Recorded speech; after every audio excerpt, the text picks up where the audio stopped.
जिस तरह एक मर्द की कामयाबी के पीछे एक औरत का हाथ होता है, इसी तरह कामयाब औरत भी अपने मर्द के ताउन और एतमाद के बगैर कामयाबी हासिल नहीं कर सकती। हमारी शोबी से जुड़ी बहुत सी अदाकाराएं ऐसी हैं जिनके करियर को शादी के बाद इनके शौहरों के ताउन और एतमाद की बदौलत कामयाबी मिली। आज हम आपको ऐसी ही अदाकारों के बारे में बताएंगे। ड्रामा सीरियल मेरे पास तुम हो की महफिश और हकीकी जिंदगी की आयजा खान शादी से कबल भी शोबी से वाबस्ता थी। जब इनकी शादी दानिश तैमूर से हुई तो लोगों को ये महसूस हुआ कि शायद शादी के बाद वो अपना एक्टिंग कैरियर जारी नहीं रख सकें, और लोगों के इन खदशात में उस वक्त मजीद इजाफा हो गया जब शादी के पहले ही साल वो उम्मीद से हो गईं और इन्होंने अदाकारी में गैप दिया। मगर बच्चे की पैदाइश के कुछ अरसा बाद ही आयजा खान पहले से भी ज्यादा स्टाइलिश होकर शोबिस की दुनिया में वापस आई और अदाकारी और मॉडलिंग में इतना काम किया जिसने इनकी शोहरत को आसमानों तक पहुंचा दिया। इस हवाले से आयजा खान का भी ये कहना है कि इनके लिए सबसे अहम इनकी फैमिली है और वो अपने शौहर के ताउन के बगैर ये सब कुछ हरगिज नहीं कर सकती थी। इसके लिए वो दानिश की शुक्रगुजार हैं। अपनी इस मोहब्बत का इजहार वो वक्तन फवक्तन अपने सोशल मीडिया अकाउंट से भी करती रहती हैं। मशहूर अदाकारा अस्मा अब्बास की बेटी ज़ारा नूर अब्बास की जिंदगी में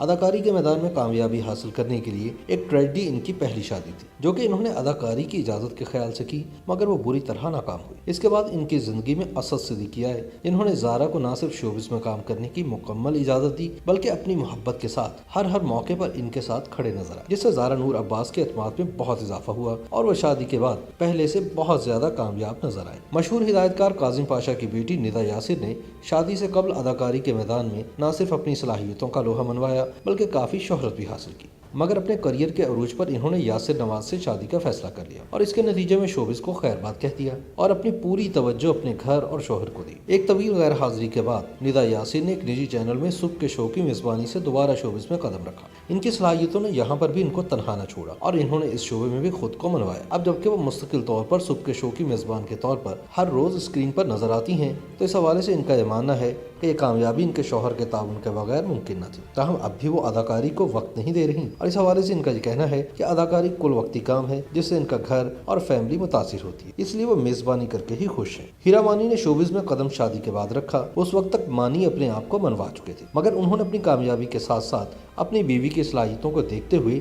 इनकी हौसला अफजाई की और इनके करियर को भी अपने साथ साथ बढ़ाया, जिसका नतीजे में गुज़िश्ता चंद बरसों से हीरा मानी की कामयाबियों और मकबूलियत का ग्राफ मुस्तकिल तौर पर ऊपर ही जा रहा है। हीरा मानी का यह मानना है कि वो आज जो कुछ भी हैं इसका सबब सिर्फ और सिर्फ इनके शौहर मानी है, जिनकी हौसला अफजाई ने इनको एतमाद बख्शा और मजीद काम करने का हौसला दिया। सनम जंग के शौहर का ताल्लुक अगरचे शोबिस से नहीं, शादी से कबल वो अदाकारी के साथ साथ शो की मेजबानी भी कर रही थी, मगर शादी के बाद इन्होंने शोबिस को खैरबाद कह दिया और बेटी की पैदाइश के बाद शदीद तरीन पोस्टमार्टम डिप्रेशन का शिकार हो गई। ऐसे वक्त में इनके शौहर ने इनका बहुत साथ दिया और इनको दोबारा से काम करने का मशवरा दिया। शौहर से मिलने वाले एतमाद के सबब सनम जंग ने एक बार फिर अदाकारी और शो की मेजबानी शुरू की, जिसके सबब न सिर्फ इनकी नफ्सियाती हालत में बेहतरी आई बल्कि इसके साथ साथ इनके एतमाद में भी बेपनाह इजाफा हुआ। इस बात का जिक्र वो अक्सर अपने शोज की मेजबानी के दौरान भी करती हैं कि किस तरह इनके शौहर ने इन दोनों को इन दिनों इनको सपोर्ट किया और इनको दोबारा से काम की जानिब रागिब करके इनकी जान इन नफ्सियाती मसाइल से छुड़वाई। YouTube पर गूगली न्यूज देखने के लिए youtube.com की सर्च बार में गूगली न्यूज टीवी टाइप करें। गूगली न्यूज के पेज पर सुर्ख रंग के सब्सक्रिप्शन वाले बटन पर क्लिक करना ना भूलिए। YouTube पेज पर अपलोड होने वाली वीडियोस से बाखबर रहने के लिए बेल आइकन पर क्लिक कीजिए। आपको हर नई वीडियो के बारे में नोटिफिकेशन मौसूल हो जाएगा।